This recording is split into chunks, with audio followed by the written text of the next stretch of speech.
আসসালামু আলাইকুম। বিলাস খামারের পক্ষ থেকে সবাইকে জানাই আন্তরিক শুভেচ্ছা ও অভিনন্দন। আশা করি সবাই ভালো আছেন। আলহামদুলিল্লাহ আমিও ভালো আছি। তো আপনাদের দেখাবো, আজ আমি সকালে আমার জুনিয়র টাইগার মুরগি এবং সিনিয়র টাইগার মুরগিকে কী মেডিসিন দিচ্ছি।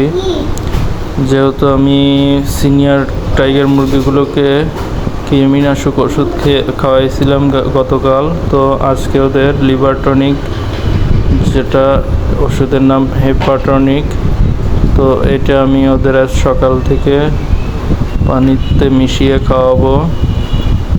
তো দেখুন, ওষুধটা 130 টাকা মূল্য আছে, বাট 110 টাকা আমার কাছ থেকে নিয়েছে। তো প্রতি লিটার পানিতে 1 থেকে 2 মিলি পর্যন্ত দিতে পারবেন। এটা মুরগির জন্য, আর অন্যান্য গরু, ঘোড়া, বাছুর, ছাগল, ভেড়া এগুলোর জন্য পরিমাপে আলাদা আলাদা। তো যাই হোক, 100 মিলির একটা আমি বোতল নিয়েছি। আর একটা যেটা এন্ড্রোসিন, এটা এর আগেও আপনাদের দেখাইছি। এটা আপনার মলমূত্র এবং শ্বাসনালীর জন্য খুবই কার্যকর। তো এটা আমি 4 দিন খাওয়াবো। আজ এটা চলছে দ্বিতীয় দিন। তো আরও 2 দিন খাওয়াতে হবে। আর লিভার টনিকও 4 দিন খাওয়াতে হবে সিনিয়র টাইগার মুরগিগুলোকে। তো অ্যান্ড্রোসিনটা জুনিয়র টাইগার মুরগি। তো আমি মোটামুটি মেডিসিনগুলো মিশিয়ে নিয়ে এসে মোটামুটি পানি খাবার টাবার দিয়ে দিয়েছি। দেখুন, এখন ওরা খাবার খেয়ে রেস্ট নিচ্ছে। আর এই পাশে আজকে আমি একটা ব্যবস্থা করেছি, জানালার মতো কেটে দিয়েছি। যেহেতু ইউমোনিয়া গ্যাস হওয়ার একটা প্রবণতা পেয়েছে, যেহেতু বৃষ্টি হয়েছে কিছুদিন, ঝড় বৃষ্টির জন্য ওই দিন অনেক প্রবলেম হয়েছিল। খামারে এক ধরনের একটা দুর্গন্ধ, যেটা আমি নিজেই উপলব্ধি করলাম যে এটা গ্যাস হওয়ার সম্ভাবনা হয়ে গেছে। তো ওই পাশে আমি জানলা কেটে দিয়েছি। আমার এই পাশে 2 পাশে খোলা ছিল, তো ওই পাশটাও একটু জানালা মতো করে নেট লাগিয়ে দিয়েছি আমি। তো এটার পর্দাও আমি লাগাবো। তো নেট আপাতত লাগিয়ে দিয়েছি। তো দেখুন, মোটামুটি এখন আলো বাতাস আসতেছে। তো এতে করে মুরগিগুলোর একটা যে গ্যাসের যে ছিল সেটা দূর হয়ে যাবে। এখন মুরগিগুলো বৃদ্ধিতে সহায়তা করবে। একটা জিনিস কি, এই গ্যাসটা হলে পরে আপনার মুরগি কিন্তু আর বাড়বে না, তখন বিভিন্ন রোগে আক্রান্ত হবে, আর দেখা যাবে যে পাখাই হবে কিন্তু বড় হবে না। তো মোটামুটি এটা করাতে এখন ওদের আলো বাতাসও পাবে, ওরা ঠিক মতো মানে চলাফেরা করে আরাম পাবে আর কি। তো দেখুন, আমি এখন পর্দাও লাগিয়ে দিয়েছি। তো এখন মুরগিগুলো দেখুন একদম ফুরফুরে মেজাজে আছে। তো ওরা মোটামুটি খাবার খেয়ে নিচ্ছে। খাবারের পাত্রগুলো আমি নিচে নামিয়ে দিয়েছি, ইটের উপরে দিলে ওরা দেখা যায় যে খাবার খেতে একটু সমস্যা হচ্ছিল, যেহেতু এখন ওরা অতটুকু বড় হয় নাই। তো আমি আশা করি যে ওদের দ্বিতীয় রানীক্ষেতের ডোজ দেওয়ার পরে আমি ইটের উপরে খাবারগুলি দিয়ে দেবো। আপাতত ওদের নিচেই রাখি। তো নিচে রাখলে একটা সমস্যা হচ্ছে যে খাবার ওরা মাটিতে ফেলায় দিচ্ছে আমার অনেক খাবার এখানে নষ্ট হয়েছে। এবারের ছোটো মুরগিগুলি খুবই দুষ্ট প্রকৃতির, তো মোটামুটি অনেক খাবার নষ্ট করে।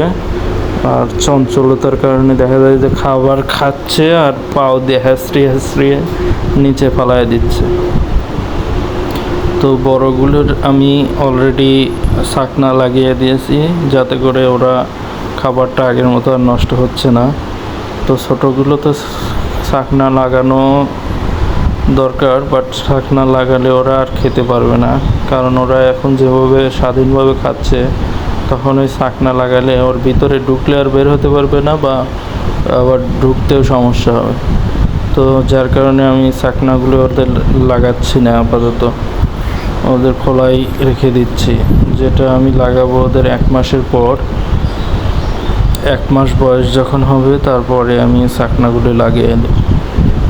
আর পানির পাত্রগুলো তো দেখতেই পাচ্ছেন, আমি নিচে একটা করে প্লেট দিয়ে একটু উঁচু করে নিয়েছি। না হলে দেখা যায় যে পানির পাত্রে ওরা ধুলো বালি দিয়ে ওগুলো জড়ায় দেয়। তো এতে করে পানির যে একটা মেডিসিনের যে একটা আছে সেটা নষ্ট হয়ে যাওয়ার সম্ভাবনা থাকে। তো আমি একটু উঁচু করে দিয়েছি। তো আমি ভেবেছি যে পানির পাত্র রাখার জন্য যে বাজারে প্লাস্টিকের এক ধরনের উঁচু করে বানানো থাকে, তো ওইগুলো আমি কিনে নিয়ে আসবো খুব শীঘ্রই। তো ওটা নিয়ে আসলে আপনারা ভিডিওতে দেখতে পাবেন। আমার বাজারে গেলেই আমি ওটা নিয়ে আসবো ইনশাল্লাহ।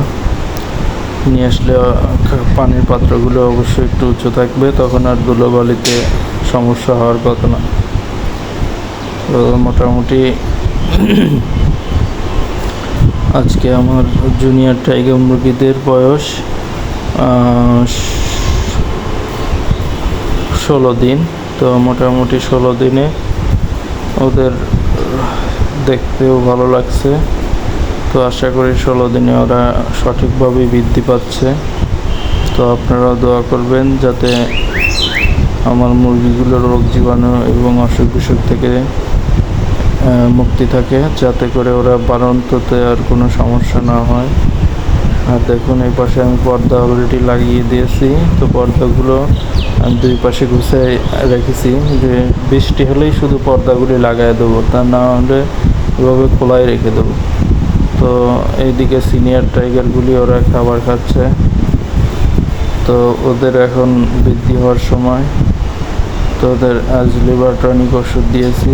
তো লিভার টনিক চলছে, এটা 3-4 দিন লাগাতার চলবে। চলার পরে ওদের একটা ভিটামিন ডোজ দেব, যাতে করে ওদের গ্রোথটা একটু বৃদ্ধি পায় আর কি। তো দেখুন আমার সিনিয়র টাইগার মুরগিগুলো কত সুন্দর। তো এগুলো চাইলে আপনারা ক্রয় করতে পারেন আমার কাছ থেকে। তো আমার সাথে যোগাযোগ করতে আমার হোয়াটসঅ্যাপ নাম্বার আপনাদের দিচ্ছি 01312870499। তো এই নাম্বারটি আপনারা চাইলে হোয়াটসঅ্যাপে আমাকে জানাবেন, আর জানিয়ে আমার মুরগিগুলো ক্রয় করতে পারেন। যারা আমার মুরগিগুলো দেখে পছন্দ হয়েছে বা ক্রয় করতে চাচ্ছেন, তো অবশ্যই আমার সাথে হোয়াটসঅ্যাপে যোগাযোগ করতে পারেন। তো মুরগিগুলোর আজ মোটামুটি 36 দিন বয়স, সিনিয়র টাইগার মুরগি। তো 36 দিনে মোটামুটি ওদের গ্রোথ 1 কেজি কাছাকাছি। তো আমি এটা আরও বড় করার জন্যই ওদের লালন পালন করছি। আমার নিয়ত 50 থেকে 60 দিন পর্যন্ত ওদের লালন পালন করে যতটুকু ওয়েট হয় তো বিক্রি করে দেবো আর কি। তো আপাতত ওরা থাক। এক্ষেত্রে ঈদের হয়তো 4-5 দিন আগেও বিক্রি করতে পারি, বা ঈদের 5-7 দিন পরেও বিক্রি করতে পারি।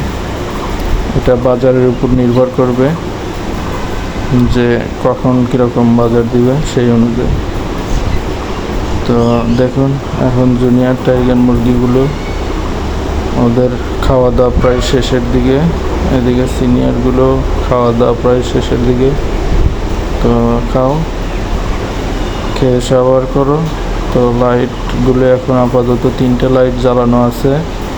তো আমি ওদের খাওয়ার টাইম পর্যন্ত অপেক্ষা করব। খাবার আধা ঘন্টা 1 ঘন্টা খেতে দেবো। খাওয়ার শেষ হলে আমি একটা লাইট মিডিলে অন করে রাখবো, যেটাতে দুইজনেরই একটু আলো থাকবে, যাতে ওদের কেউ চাইলে ক্ষুধা লাগলে খেতে পারে। আর খামারে লাইট রাখবেন অফ, একদম অফ করে দিবেন না, তাতে করে আপনার মুরগিগুলি বৃদ্ধিতে অনেক প্রবলেম হবে। তো ভিডিও কেমন লাগলো? ভালো লাগলে অবশ্যই সাবস্ক্রাইব করবেন আমার চ্যানেলটাকে, আর আমার পাশে থাকবেন। আল্লাহ হাফেজ।